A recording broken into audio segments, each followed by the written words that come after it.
Boys and girls, welcome to Club Evil. I'm Evil Dick. Evil Dick!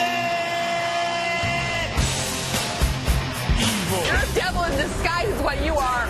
You're burning me on purpose. That's what I'm saying. Okay.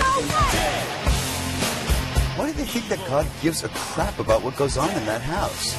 And why do they think that he's going to part the Red Sea for them to the Promised Land? Didn't you watch last season?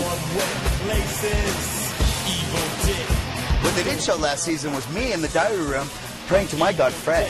Like young, tiny, small spaces. Evil Dick. These little gooey telltale. Are you taking the cameras off of me? Evil Dick. And welcome back to Dick at Night. This is part one of my two-part in-depth Ian interview conversation. He's a great guy. I think that you're really going to like it. He even said that he enjoyed the questions and they were different, which is what people appreciate from me. Is we got into it, man, and I brought out all the bullshit. And I think that you guys will like this. So this is part one. We did like 2 hours, so this is going to be about an hour, and part two will be up. I don't know when you're watching this, but tomorrow, the next day. But you can watch the next hour after that. So enjoy part one, and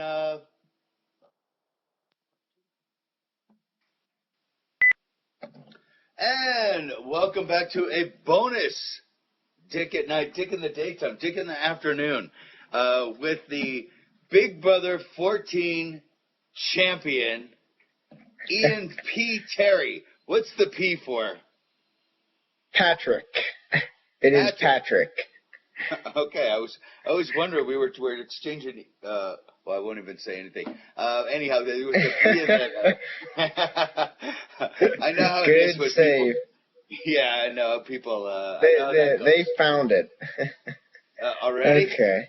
Yeah. Well, it's public record, so. Oh, so you're kind of fucked. Yeah, pretty much. I had to change quite a bit of my information and stuff after I won Big Brother. People are absolutely insane, and I still to this day putting. I put up my. Okay. Put up. I didn't even have a chance to put up my key, and that was bought. But people were like, "There's something on eBay where you can like request to get in touch with them, and eBay will actually give them your fucking phone number." And I've had to change my phone number like 3 times because of those assholes. So yeah. But now my phone number on eBay is like a 10-year-old phone number. So if you try to call me off of eBay, fuck you. You're not getting my phone number. That's now. You're going to get my phone number from Long Beach, California, where I sold that house years ago. But anyhow, good luck with all that. I'm sure you're realizing all kinds of ridiculous things that you never even imagined would be going on. Definitely not. Go ahead, give me some examples. I mean, you've been out of the house like, what, a week?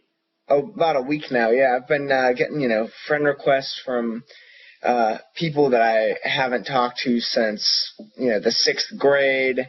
Hey, I moved away in the middle of our 6th grade year. I saw you on the show. It was great. I'm having women email me telling me to date their daughters. It's strange stuff, but it's funny. It definitely is pretty cool. Yeah, I remember I went through a lot of it's just so much to take in, and I know a week is no time. You haven't even had a chance yet. Yeah, it's the fastest week I've ever. Yeah. Yeah, it's been a fast week. And it won't lighten up. And we were talking about that on the phone with the people that you haven't seen since grade school and junior high school. Hey, buddy, how you been? Yeah, exactly. Like, hey, motherfucker, there was a reason I wasn't friends with you back then. There's a reason I don't want to be friends with you now, asshole. So everybody wants to ride your jock. Everybody, I had a woman. Very nice, the woman. Very, very pretty woman, too. She wanted me to move to Kentucky. And she was like a famous artist or something. She might even be watching, who knows. But she wanted me to, like, you know, move in and be her man toy. I can't say baby toy. I'm a little old for that. But she's like, I'll totally take care of you and this and that. And I'm a very successful artist. And I was just like, oh, well, I've never had a proposition like that. But thanks. I appreciate it. So I expect you'll get a lot of that stuff as well. Yeah. So what was okay? Just getting into the show, we'll start off a little bit towards the end, and we'll work back, I guess. Yeah. You were so sure you could beat Dan. Yeah, I was. And what was the reasoning? Just because he fucked so many people over on the jury? Well, yeah, really what it was it came down between which of the two I wanted to take, and you think Danielle is going to get Shane's vote no matter what. If I boot Dan, she'll get Dan's vote, and then she's going to get Jen's vote. So all that needs to happen is, like, someone like Ashley changes their vote, and then I lose. So Dan I had a way better shot against. He scumbagged everyone, and I remember certain people said they'd rather spit on him than look him in the eye, so I thought that was probably the better bet. Dan played. I wasn't a fan of Dan's game in season 10, and I wasn't a fan of Dan's game this season at all. You know, everybody has to do some lying in the Big Brother house. Period. It just is the way it is. And I always consider myself one of the most honest people in the Big Brother house. But I would agree with that. Well, I had to backstab. Backstab. Basically, I had to go back on my word to Jessica. You know, she was all pissed off because she's like, you lied to me. And I'm like, I didn't lie to you. We made a Final Four deal. I was going to go all the way to the Final Four with you. But Danielle kept pushing me to get you out when your ass was on the block. And it's like, you know, if we don't get her out, take her out when you can, right? It's going to be fourth. Yeah, it's the opportunity's there. And you go ahead and take it. So, you know, there's certain... Plus, I would make deals with people and tell them that they would be going home if they didn't vote a certain way, if they were on the block, and make these last-minute deals with them. Do you want to stay? When that was the plan the whole way along. But, you know, I tried to play a pretty straight-up, a pretty honest game, and I think that you did too. But Dan, on the other hand... I tried. Well, you screwed Boogie. Yeah. Did you actually lie to his face about it? I mean, the only thing I did was I said I would give him my vote, but we both kind of knew it wouldn't have mattered anyway because it would have been 4-3, still would have gone. I think let's stick with the Dan thing just for now, and then I do want to go back and I want to talk about Boogie, I want to talk about Janelle and the mistakes that these people made going back in, playing the third time. And you know how that all kind of panned out. Let's stick with Dan. Dan, I felt, and have you had a chance to watch the show? Because it's different. People don't understand. I've only watched up through when Janelle gets evicted, and I've noticed like certain things are definitely different. And people were telling me that the episode where Shane puts Frank up because I gave some wishy-washy answer. Apparently, they were just using me as a scapegoat, and it didn't actually happen like that, from what I hear. Well, you know, you got the editing that you deal with, but what you also have with all the armchair quarterbacks, and there's millions of them out there. Oh, yes. That have an opinion and are going to, you know, tell you this and tell you that.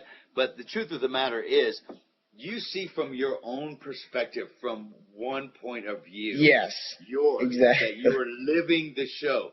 You don't get to see the people in the HOH making plans, people in the backyard, people that's in the the new hammock, stuff, right? People here, people there, and they say, "How could you not tell? How could they kid you? How could they fool you?" Da da da da. Well, you weren't privy to any of the stuff that people are on the show because they're showing you. You know, not everything, but a lot of stuff. And then you have the people on the feeds that are watching 24/7 that think that they are the best Big Brother players in the world because they see everything, but it doesn't work. Right. That's the difference is when you're actually playing that you don't have all the information. Yeah, if I had every single piece of information, a perfect pulse in the house, it would have been extremely easy to say, oh, the Quack Pack is going to screw me over. I need to do something about it. I didn't know that. So that's the thing. What? Biggest question is, Dan had fucked so many people over. Why did you think that he was being true to you? This is a big question. I was thinking back to Big Brother 10. He picked Memphis. He screwed everybody over, but he didn't screw Memphis over. So he said to me, you're going to be my Memphis this season. And I just said, I can deal with that. I thought that he was just not going to screw me and he was going to screw everybody else. Well, that's what it was. It makes sense. It makes sense. What did you think about coming down to it at the end?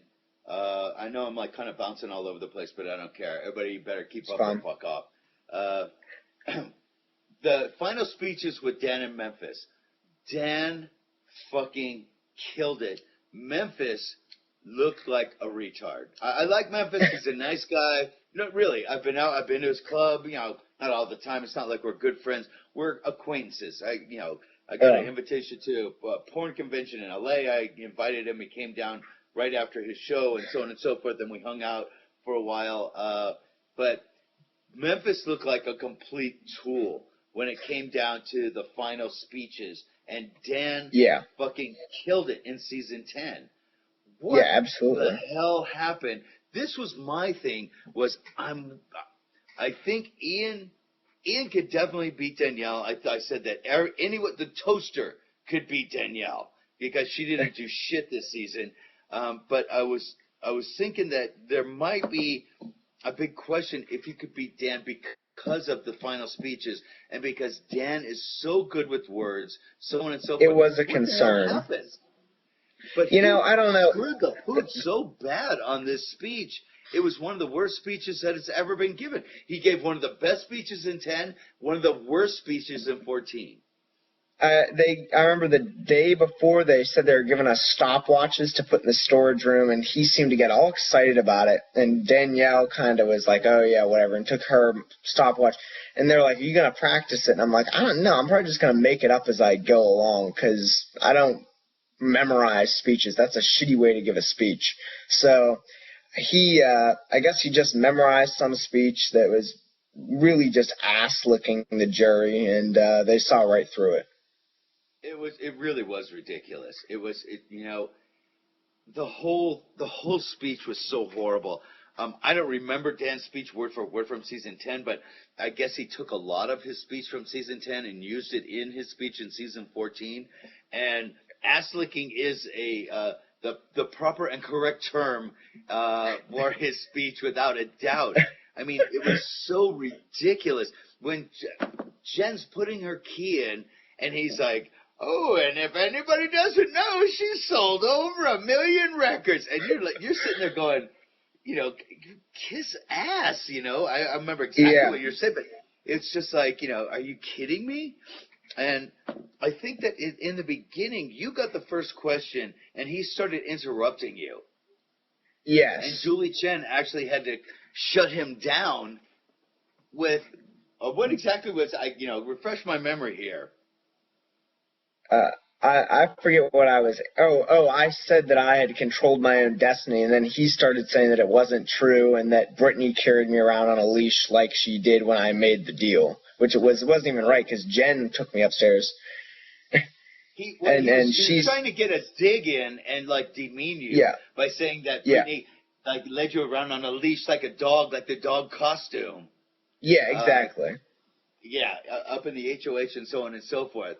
So I thought that was really odd too, because Dan he wasn't like that in the house. He wasn't like that in season 10, and all of a sudden he's like, I don't know, trying to talk shit, which was like kind of out of character and almost came off as desperate at that point. I agree. I mean, granted, I did interrupt Dan's speech by muttering like "bowl" a few times, bowl. But he started it. Yeah, exactly. And I knew that's why you were doing the thing that you were doing, because he was interrupting you. So I'm gonna, give him a taste of his own medicine type of thing. Exactly. And that's the way it kind of came off. Now, everybody says that the speeches don't matter. Every jury already has their mind made up before the speeches. I think this time it did true most of the time. I think change that a there vote. didn't Jen say that she changed her vote? Yes. I think Jen said she did, and I think Joe said he did, but I don't know if that's... I don't know if Joe actually did or not, but I do think Jen actually did. Speaking of Joe, somebody that's very easily forgettable, you've watched a number of episodes. What do you think about Joe screaming in the diary room? We had 2 yellers in the diary room this season. One was Joe and one was Dan. And Dan always had like the right side of his face. He'd always tilt it just a little bit, or this. I don't remember. Yeah. Whatever side. People go into these weird things in the diary room. Do you remember season 9? Of course you remember season. If anybody remembers season 9, it's you. You remember Natalie? Yes. She would do this thing where she wouldn't blink. And she would just say, die, die, die. And I'm like, her diary rooms fucking killed me, dude. Joe's diary rooms were horrid this season. He's pretty loud. He was loud in the house, too. Yeah, I did notice that. Very loud guy. Lie. Oh, I did. Because that's the thing is, I knew he was loud in real life, but the diary room is like 10 times the loudness. Like, I didn't get the Zingbot because he was loud, sure, but he wasn't diary room screaming loud. Made a lot more sense. So, where the hell were we? We were with Dan. Dan, we got to talk about Dan because, you know, for me, what really killed this season for me, and I know we talked about this on the phone a little bit, was I was excited about the coaches, but when I found out that whole twist was a fake twist, it was all bullshit. It was planned from months before with the producers that they were going to bring them in. Janelle was saying it. Brittany was saying it. Even, when Janelle went to Willie, or Brittany went to Willie, and Willie blasted it all over the house, nobody wanted to. But it was, a matter of fact. And it was, I thought it was really fucked up. How can you bring in, what I was saying the whole time was, how can you bring in 3 of the best players ever to play the game, and Brittany? Sorry, I'm not a Brittany fan. It sucks. It's fun. 3 of the biggest, best Big Brother players. I mean, 2 winners. There was 2 winners this season. Where in All Stars there was Dr. Will was the only winner.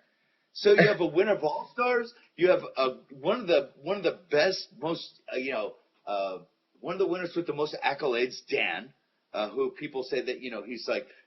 Dan's the best, Dan's the second best, Dan's the third best. He's always rated in the top 5 of winners. And absolutely. You have and you have Janelle, who very easily could have won either All-Stars or Season 6, and came in third both times. Greatest players ever, and you give them, what was it, like a 4-week, 5 eviction pass they were given? Jody, Kara, JoJo, and they had three eliminations that they were safe from. That they couldn't even be put up. Right. Exactly. And then, I just thought that was like such a load of horse shit not to have like a even playing field. And, at the end, it's you and Dan, and I'm sitting there going, Ian survived, how many more evictions than Dan did. And then I get the idiots going, well, Boogie saved him the first week. That doesn't matter. That could have went to anybody. And what I have to say to that is... Exactly. And what I have to say to that is, these twists in Big Brother saving people early on, they happen all the time. People will never sit and say, or discredit like Jeff Schroeder and say, oh, the Clicks twist saved him in week 1 of that one, because it did. They would have put his ass up and out. And Marcellus would have been gone too in Big Brother 3 had the veto not been introduced. So, granted, it was a lucky break, sure, but, that's how Big Brother works. It's always worked like that. Exactly. And, we have last season. Andrew would have been out in Big Brother 12 too, had he not worn the hot dog suit in the first week. and gotten the exemption. Yeah. It happens a lot. It's a horrible, horrible comment. You know, and then all of a sudden, what I don't like is all of a sudden, out of nowhere, you know, after All-Stars, they started, All-Stars to me was like the end of the real even playing field, where if there was a power to be given, everyone had a chance at it. Yeah. Everybody had a chance to win the coup d'etat that Boogie ended up winning. A spool of lies. Yeah. Come on, you know what I'm talking about. Oh yeah, yeah. Well, yeah. They had to figure out the phrase. It ended up being right. "You reap what you sow," right, or something like that. Yeah. Right. And Howie's was Right. a spool of lies. There's even someone on one of the message boards that their name is a spool of lies. But the thing is that it just, that's when things started becoming more tilted. Even in my season, I readily admit with the America's Player, you know, and everybody gives, I think, America's Player way too much credence, where I should have been out the 1 week, it was one vote, instead of Right. giving Frank a pass saying no eviction this week, which was complete and total bullshit. Sure. I mean, I think had had Willie not been expelled, they probably would have gone through with it. Or who knows? Maybe if it was someone else on the block, if it was me and Joe, who knows? You never know. I think if it was somebody else, that they would have went through with it. I think that they didn't want Boogie left swinging in the wind, and Yeah. Frank was a fan favorite, and they didn't want Frank going home. So the producers robbed us of probably the best blindside since Dustin in my season. Yeah. Very And possible. it would have been a great blindside. Yeah. Well, I'm glad they didn't go through with it because he was my ally at the time. But yeah, I see what you're saying. How did Shane react in the house? Because there's certain downtime of the cameras and stuff. Sure. He basically wasted. They killed his HOH, and he won POV that same week when Frank didn't go. I remember he and Brittany were really ticked off because lost you there. No, I'm here. You're still okay. Yeah. I remember him and Brittany were really pissed off because he's like, oh, I won the HOH that I needed to win. I won the veto. I finally had the Frank in the exact position that we could take him out. Then they reset it and they say it's all okay because you can play walk the plank, and that was their reasoning, is you can be consecutive HOH, and he wasn't too happy about it because he made enemies. Yeah, well, exactly, and that was my point. That's a huge point. Your HOH, you put two people up. He used the replacement and the veto, right? Am I mistaken on that? Right. Correct. Yeah, okay, he so did. He put He nominated three people. Plus, he pissed off Boogie because Frank was his boy that he put up. So he pissed off 4 people in the house, and he didn't get not one person out for it. That was the biggest load of shit ever. Yeah. I agree. So, give me some examples. Do you see any? What was like the most fucked up thing for you this season? That benefited me. I think that Pandora's box with the gold veto ball, that was a very conveniently placed for me. I think that was timed very well for me. I don't know if that was well for Dan, actually. Oh, it could have been, but he blew it. Dan but he didn't blow it because he got Jen to use it on him. Well, that's true. I think it was lucky that I think it was good because saved both of our asses. Oh, I'll tell you what I thought was fucked Dan up. was going home, dude. I'll tell you what was really fucked up about that one was the whole week they kept referring to mine as the second veto, and then they made me go first at the veto ceremony. Yeah. That rubbed me the wrong way because that way I could get blindsided and waste the veto by not using it when I could have tried to use it and then get Shane up where she'd have a better chance of staying. There's a bunch of little stuff like that they do that, and I'm going to refer back to season 8 because I know season 8 the best. That was the one that I was in, where I won a slot pass.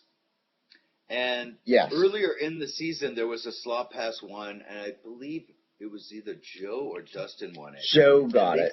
Joe got it. Yeah, I should ask you. Yeah. Joe got it, but Joe didn't have to say he was going to use it or if he's going to give it away for like a day or two. And they made me make the decision on the spot. And I was like, this is bullshit. Why do I have to make the decision on the spot when he got like a day or whatever to, you know, to give it up to whoever he gave it up to. And I ended up giving it to Jen. Right, so I remember that. A bunch of little subtle things that they do that just kind of fuck with you that nobody, you know, that are easily, very, very easily forgotten later down the line. Yes. By the viewers and by people in the house and everything else. That's the thing is I didn't even realize that whole veto, the double veto, I went first thing until after someone brought it up to me outside of the house. I didn't even think of that. Yeah, and that was all set up like that because they knew Dan's plan. Yeah, probably. And that, you know, I was going back to Dan was gone that week. He was gone. And yeah, he was dead. Pandora's box. Go ahead. Yeah, I mean that's the thing is the 5 of us, Brittany and I had paired off, and Danielle and Shane had paired off. He was the odd man, and he was gone. Yeah. And everybody knew it, and all the viewing audience knew it. And all of a sudden, there's a Pandora's box with an extra veto in it, which has never happened before. So they gave Dan 2 shots at winning a veto, and they gave him 2 people to try to talk into using the veto on him. So, you know, it's I thought it was really extremely unfair. And then, you know, you have all the Dan fans that it's like, no, it's not unfair. And who are you to talk about unfair? You had America's player. Everybody has something to say about something. So of course. But you play the cards that are dealt to you, you know, and exactly. And it is what it is. So everybody's got to ask you this: what was your best time in the house? What was your worst time in the house? The worst time in the house was during that HOH that Frank had won Pull Some Strings, and then after Brittany got blindsided, that whole like 48-hour period, I was completely inconsolable. I consumed a good amount of alcohol and pissed a lot of people off. You were talking some shit when you get drunk. Oh, I loved it, but I did. I walked up to Frank's face and told him right to his face that he played a shitty social game, which I thought was funny. In hindsight, probably not a smart idea, but it was pretty funny. Yeah. So, but the whole Britney thing, I'm sure, kind of took you by surprise, and that was all set up with Dan being in isolation, giving Dan all of this 24 hours to think of this plan. Yep. What did you think of? You know, Brittany called it afterwards and said that the whole funeral thing was a load of bullshit. How, after you guys watching season 10 and watching the bullshit Russian roulette veto, how could you fall for this? Said. That's what I was thinking is, like, I think this is the same thing as that nomination roulette in Big Brother 10. Like, he's going to try and pull some shit. But I wasn't privy to what was really going on, so I was sitting there and I was like, well, you know, maybe there was something genuine about it. And then he said Danielle was dead to him, and she started crying. And I said she's not that great of an actress, so I was thinking like, maybe this was really just to stir shit up one last time. I don't know what he was going to get out of it, but it worked. So I'll give him that. Yeah, it did work, and he thinks, you know, and he referred to the funeral at least 3 or 4 times during the final speech, thinking it was the greatest thing that had ever been done in Big Brother. Where really, I think it just pissed a lot of people off for no reason. Like, he pisses off Joe by doing that. If he had just said the Quack Pack exists, then Joe is not mad at him, and Joe might vote for him at the end. That's the thing, is he just had to do a big show about it and tick people off in the process. I thought it was like a grand. a lot of the stuff that Dan did, especially towards the end, where he was feeling really, really confident, it came off as like grandstanding, where he was just doing things to do things in order to try to make a good TV show. And I don't know how much bullshit was fed to him in the diary room, but I guarantee you that they were eating it up from the funeral on. Oh yeah, I'm sure they were. Dan saved the season at the end. For me, it would have been a steamroll. It would have been really boring. It would have been boring as hell. If it wasn't for Frank in the beginning of the game, whether you like him or don't like him, and everybody's feelings change outside, where you have power shifts and Frank's winning HOH every other week to save his ass, it kind of reminded me of like a James Ryan in season 6 or Crazy James in season 9, where they wanted him out so many weeks, and he wins POV again, and he's running around the backyard going woohoo, and then they have the shot of everybody else going. They're all pissed off. It was like the same kind of a thing this season, and it made it watchable. And then Dan towards the end with all of his manipulation and lying and this and that, at least it made it interesting. The biggest criticism I hear you getting is you had no idea what was going on in the house. You were being dragged along, and Dan masterminded it. Dan should have won. You in no way deserve to win. Blah, blah, blah, blah, blah. I'm these assholes that's telling you this. What are you telling me besides fuck you? That's the easy answer. Okay. Besides the old fuck you, I would say a few things. Part of the game is jury management. If you want to go through the game and make all these mastermind moves, but then piss every single person off that you're voting out, then you're not doing it right. The other thing is, even though I basically, from what I understand, was playing from Final 7 onward without an alliance that actually had my back, I managed to win enough comps that it didn't even matter. It only mattered once. There was weeks that Dan would go in the diary room, you're going to see, and he goes, Ian's going home this week. And what was the little shark thing, the puzzle, where you're going through if I didn't win that, I was gone. Yeah. You were gone, and you had no idea. And I had you know what? I'm glad I had no idea, because I probably would have cracked under the pressure had I known. It's people don't understand that. It is a lot of pressure. When I mean, there was 3 times in Big Brother 8 where both Danielle and I were on the block together. And if one of us didn't win the veto, one of us was going home. And it's a lot of fucking pressure. So, it is. So I can totally relate to that. I wanted to and the other thing is, I won all those comps, and by doing so, I was able to stay loyal to the people that I said I was going to stay loyal to. Right. I dragged them all. We all got to the Final 4. We only lost Brittany along the way. And so they saw that I was loyal. The jury liked that. And, I know the viewers are saying Dan should have won, Dan should have won. If you want, some viewer favorite or the person you like to win, watch American Idol. I mean, if you don't manage the jury, you're not going to win. And the perfect example I always use, and I was arguing with Russell the night of the finale, Russell Hands. I said, dude, you are the perfect example of this.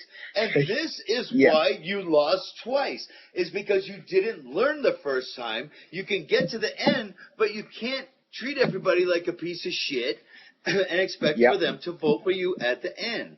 And then he's turning around saying, well, you just had a good jury. I said, no, my goal was to bring both of us to the end, and it didn't matter to me who won. To you, it mattered who won. So you needed to bring someone that was more hated than you to the end, period.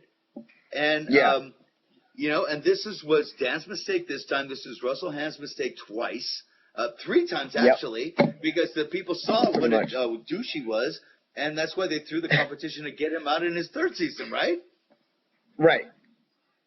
So, and jury management is a huge part of the game. And, you could go back on check out my tweets the night of the finale, and I kept tweeting over and over. I would say, jury is part of the game.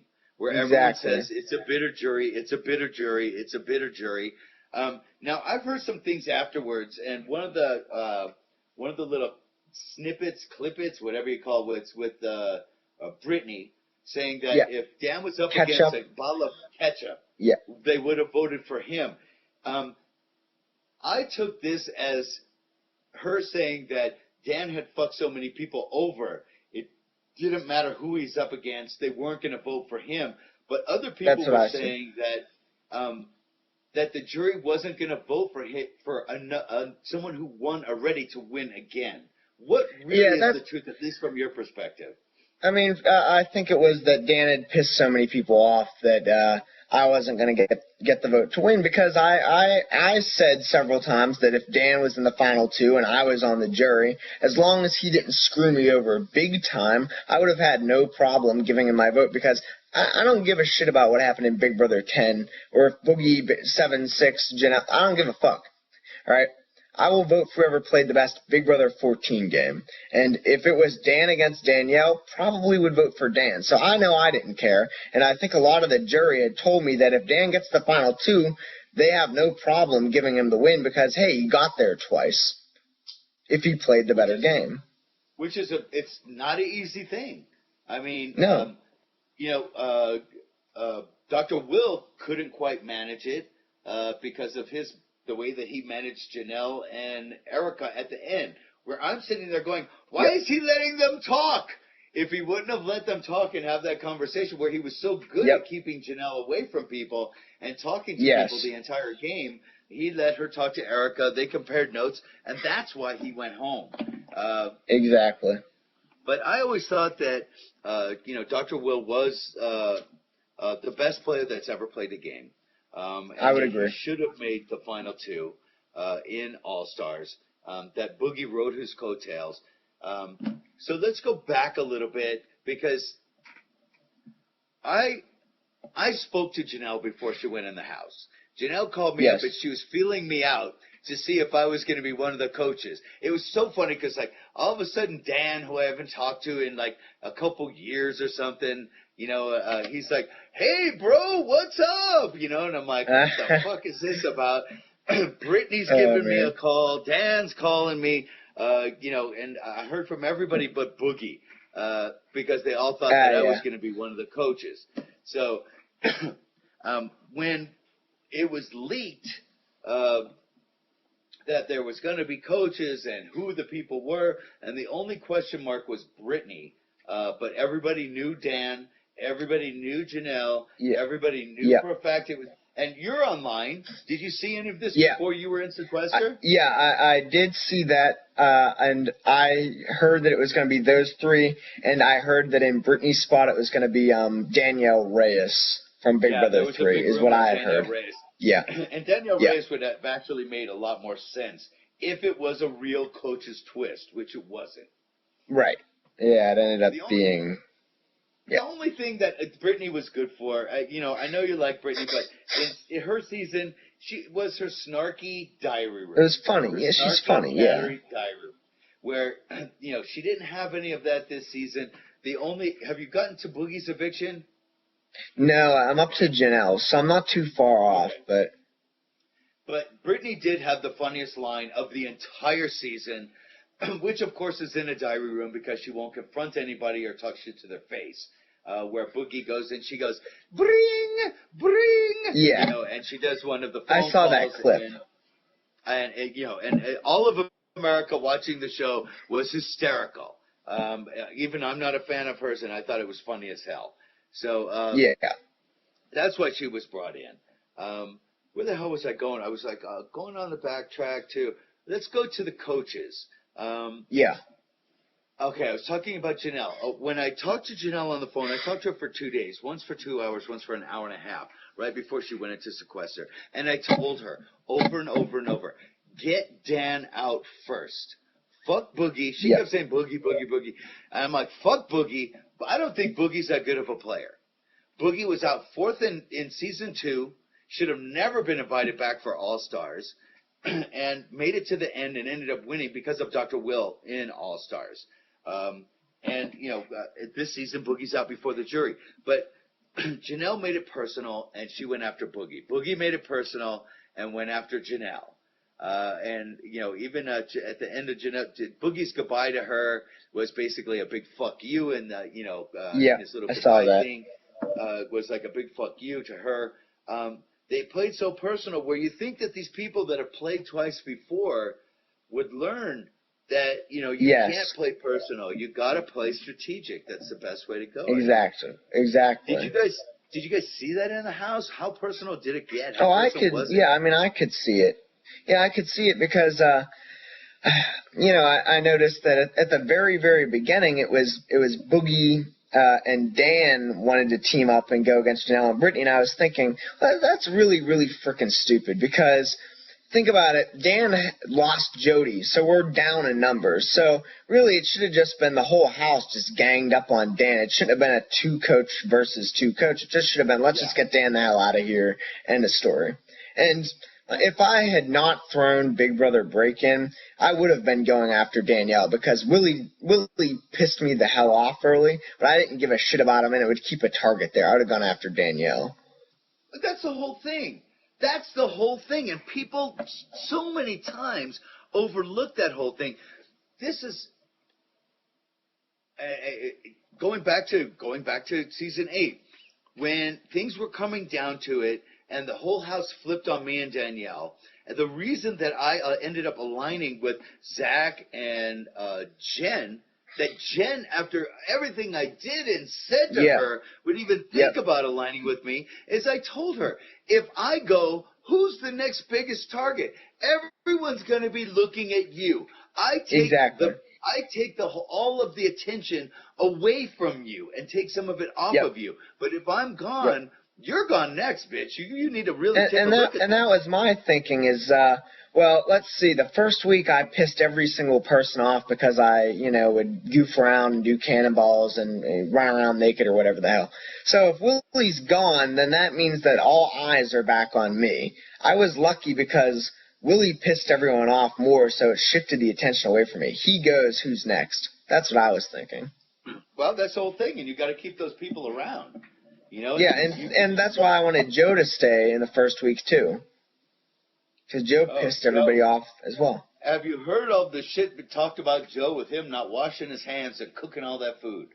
Oh, I mean, yeah, I was there. I heard people talk shit while I was in the house. They were talking shit about him in the house not washing his hands? Yeah.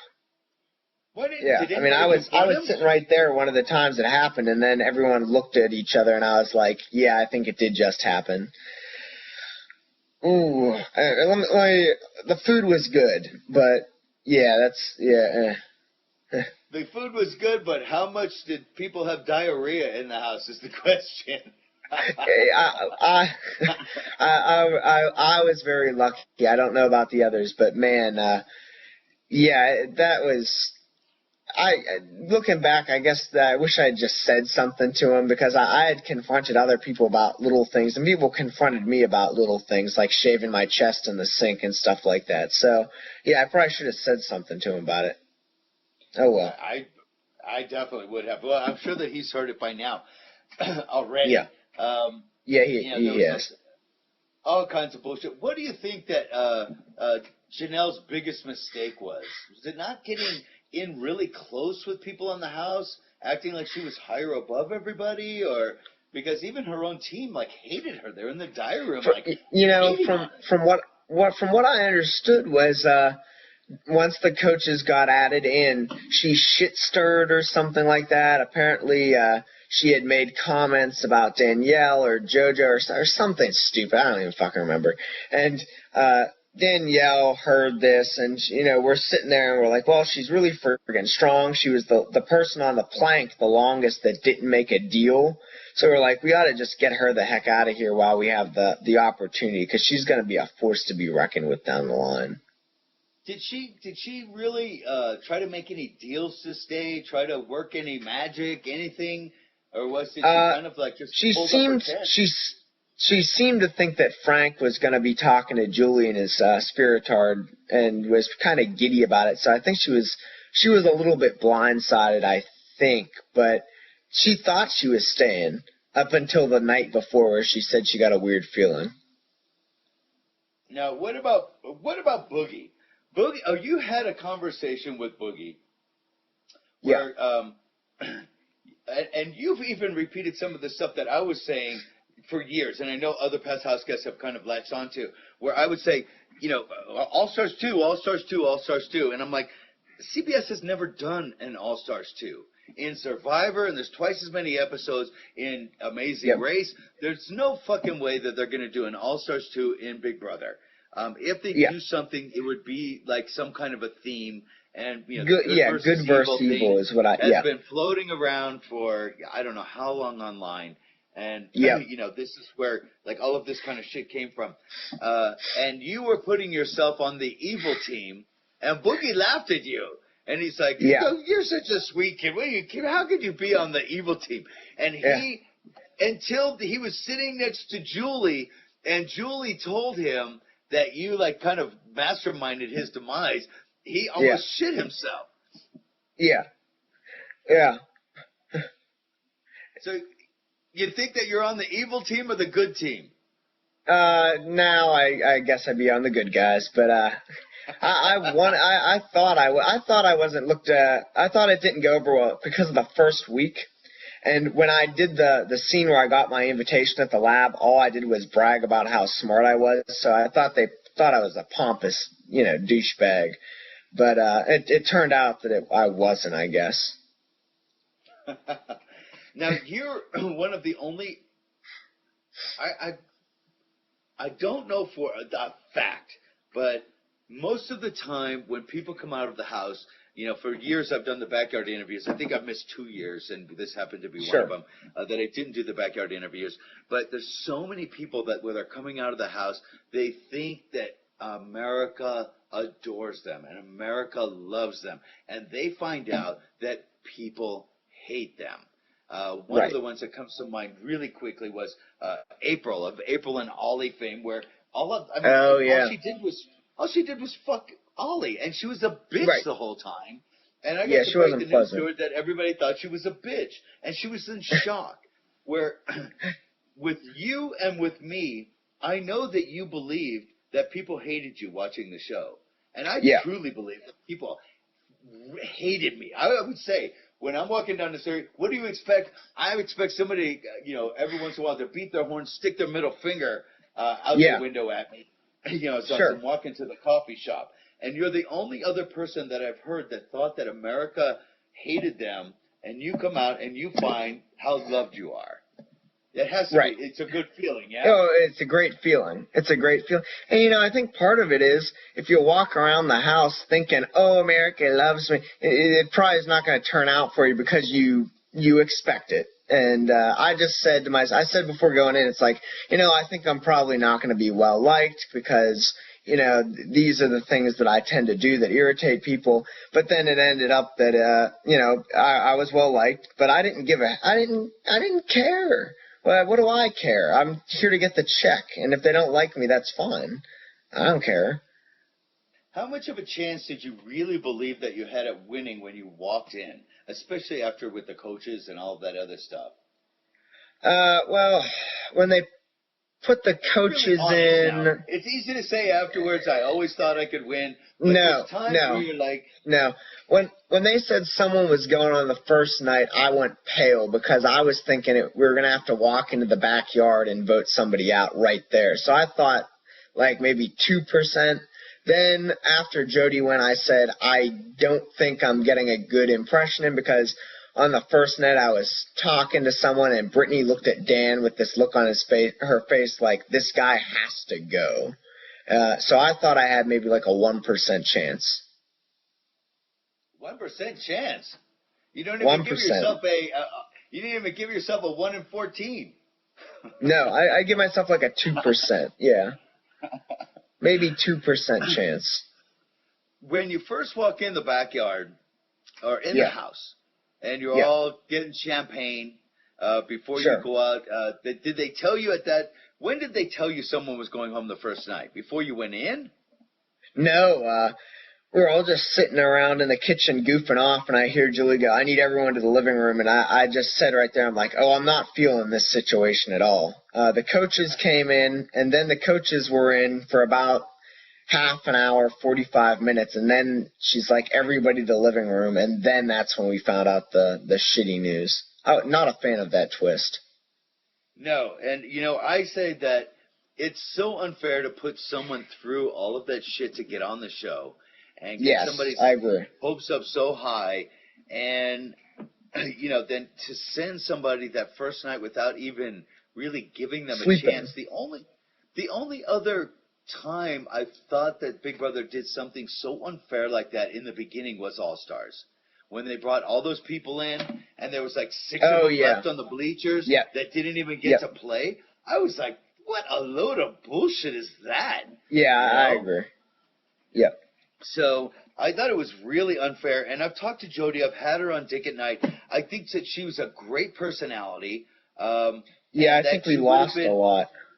I really did too. I think she would have been a very good social gamer. The only thing I would say is, in the 6 hours that she was there, she had already pissed off 2 or 3 people. But I think she would have had a tight social game. There was people talking. Well, Danielle talked shit about everybody. Danielle made up so many lies. You had to have heard this. If I don't ask this, people are going to get pissed off at me. They're calling her psycho and everything else. Somebody sent me a link yesterday where she spoke at a school, and all of these, and this is what I hate about Big Brother fans, truly. Yeah. How they invade in on people's real lives. She spoke at a school, and all of these fans go onto the school website and say, how could you have this liar speak at your school about breast cancer when she's lying about having cancer herself, and on and on and on. And they tried to get people fired they tried to get Ronnie fired from his job. They tried to get Dan fired from his Catholic school job. And I think that there's a lot of people that are trying to get Dan fired from the Catholic school job that he has right now. And I really think it's a load of bullshit. But Danielle brought a lot of this on herself with just the lies, so many lies that she told about people. And pointless ones, too. Yeah, Absolutely. I've heard.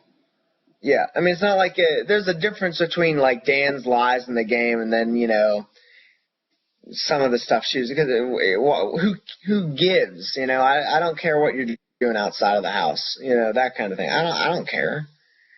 I don't know why she would lie about that. I don't either.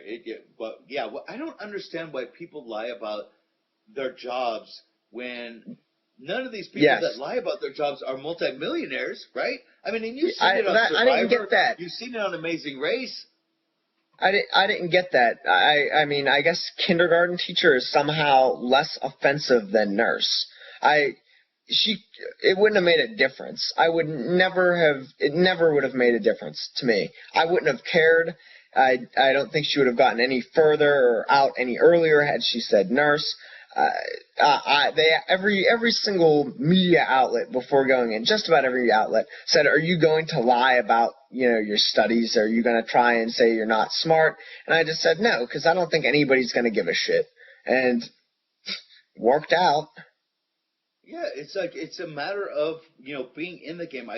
The only time I really saw it affect anyone's game was in Survivor with Jimmy Johnson. Yes. Motherfucker won 2 Super Bowls, is a sports announcer making a ton of money, and the guy's egos didn't want him in there, and that's why Jimmy Johnson went home, which I thought was very unfair and very stupid on their part. But then you had wasn't it the last season of Amazing Race with the 2 federal officers, the women lied and said that they were kindergarten teachers, school teachers or something? I don't know. I didn't see it, but I don't understand, especially on The Amazing Race. Like, who gives a shit? You're not voting anybody off. You just get to the freaking location and that's it, right? Yeah, exactly. I don't get that. It just doesn't even make any sense. Did you feel if Boogie didn't give you that pass the first night, do you think you would have been going home? I would have been up. But I honestly feel like they may have wisened up and said, this kid is a complete moron, keep him here. That's what There's just so many what ifs. I would have been up. Said. I would have been up. Oh, you know what? I totally forgot. I'm so pissed off. I told you Sam Levine wanted to be here, and I totally spaced on giving him a call at having him here. Sam is a huge fan of yours. Sam called you winning this thing very, very early on. I had Sam. Are you familiar? Do you know who Sam is? I'm not sure I do. You weren't a fan of Freaks and Geeks or Not Another Teen Movie? Yes, I remember that show. Yes, that's right. He was in Inglourious Bastards. He was one of the Jewish soldiers killing the German, the Death Squad Jews killing the Germans. Great guy, huge fan, and was totally in your corner. And again, when I interviewed Dr. Will picked you to come out. I saw that. I was like, I don't know what he saw, like potential-wise, but I mean, Dr. Will's Dr. Will for a reason.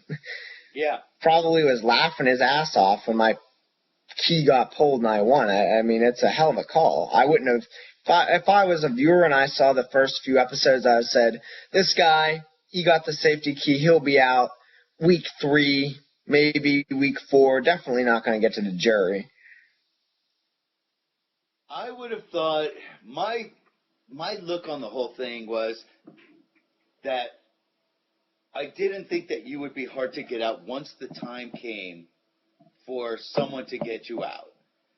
You didn't look like you were going to be a player, like you would really be able to pull off. You pulled off a lot of wins. How many HOHs, how many POVs did you win? 4 HOHs and then 2 POVs. So I tied the single season HOH record, and I'm the only person to win 4 consecutive eligible HOHs, is what I read online. So not too bad, right? Yeah. Hey, dude, that's awesome. I won 1 HOH and 3 HOHs, 1 POV. Wasn't good at the POVs, but I won when it mattered. If you won when it mattered, and that's what it matters. Exactly. That's exactly the whole thing. If you win too much, it puts attention on you. Like Frank. How many HOHs did Frank win? 3. Oh, I thought he won more than that. He won 3. Week 2, week 5, and then pull some strings. He won 3 of each. So I won as many as Frank did, but in a longer time, and in doing so, I didn't look like a huge threat. Yeah, which was what he did. What do you think Frank's biggest mistake was? I mean, really? The first week he was up simply because they couldn't put me up, and they just decided to go after number 1 pick. So who knows? Maybe I wouldn't have gone, but they went after the number 1 picks. But he won the challenges. He was super strong. He didn't even hide the fact he was strong, because someone would say, man, you were really good at that, mattress challenge. It took you only 15 seconds and you didn't even break a sweat. And you'd be like, oh yeah, I was really good. So he was good at the challenges. He was strong. And then he talked about being strong. And then he pissed people off because he would say they didn't deserve to be there or something like that. I don't know. Well, it seemed like the only tight friendship, alliance, whatever you want to call it, him getting in tight with anyone was with Boogie. And, it was like he made it like Frank against the world, which was a huge mistake. Well, that's the thing is, I had to jump ship because I saw it plain as day. If I stick with those 3, Boogie is going to go real soon. I'm like, as soon as the reset happened, I'm like, this is a sinking ship. And then I'm going to be with Frank, so it's going to be me and Frank on the block. Frank is strong as hell. He pulls himself down with the veto, and then I'm against Ashley. Peace out. I'm gone. So I had to switch sides. Ashley. Let's talk about Ashley. Yeah. What the hell were they giving her in the diary room? Muscle relaxers? Yeah. Something like that. She was fucked up out of her head. Yeah. Almost the entire time that she was in the house. There was nights where she couldn't even walk. She's falling out of bed. Yeah, she couldn't even play the one game. Yeah. And the girl's not the brightest to start with. And then, on top of it, she's like pilled out of her head. It was a question competition, I think in HOH, and she's wandering around behind everybody. Yeah, it was the one I in and out of won. the Yeah, I haven't screenshot. seen it yet, but my parents told me about it. Oh my God, dude. It's hysterical. She's like out of Yeah. her fucking head. But they tried to play up you and her having a showmance so hard in the show. Yeah. Do you know about I you know at the that this beginning, girl's I being took her on the sued? date. What's that? No, it's coffee. She's being but, sued oh yeah, I heard about that. about the S&M Yeah. video. Yeah, I did hear about that. Yeah. So what I was saying, I don't know how much credibility there is to that, but whatever, man. Holy hell! It's public information. The lawsuit's been filed, so it's it is what it is. Yeah, I don't. You. Whatever. But in the house though, yeah, sure. I thought she was hot at the beginning. I said she's the only one of the girls that were attractive that would even give me the time of day at all. So I said, Boogie was saying early on, he's like, you need to be doing like funny shit like when you ran around naked with the cowboy hat because he's like, it'll make people more endeared to you. And then I said, well, I could go on a slop date with Ashley. People would probably think it was cute or something like that. Then he's like, well, you probably don't have a chance, but we can hook that up. So I did. And then I would flirt with her for the rest of the time. I knew full well nothing was going to happen there. But, I'm 21. I like to flirt with hot girls. So I did, but I definitely feel like I feel like they were kind of grasping for straws and trying to get something out of it when there was clearly nothing going on. Well, because they thrive off of showmances, and there was really nothing going on this season. Exactly. And they tried so hard with the Shane Danielle thing. Yeah. But, I was calling it a stalkmance. I don't even know what the hell's going on with those two. Are those two like even? Have you talked to? Who have you talked to since the show? Have you talked to anybody? Yeah, JoJo, Jody. I talked to Dan a little bit. Joe has contacted me. Who the hell else? Frank. I've talked to Frank. I have talked to Ashley. But I actually haven't heard from Danielle or Shane. I haven't heard from Danielle since we were on the talk. I'll get around to it. Just I didn't have computer access because my computer's in New Orleans. I left it there. So I just got a new one the other day. And I hope you guys liked the part one of my interview with the Big Brother 14 champion, Ian P. Terry. You should put that in his Ian P. Terry, in his official name. What people call him, Ian P. Terry. Anyhow, I hope you enjoyed it. Come back and check out the second half next day. Or if you're watching this in a few days, right afterwards. I don't know. But enjoy it. I hope you enjoyed the first half. And get ready for the second half. We get into even more kind of bullshit. So thank you, and we will see you then.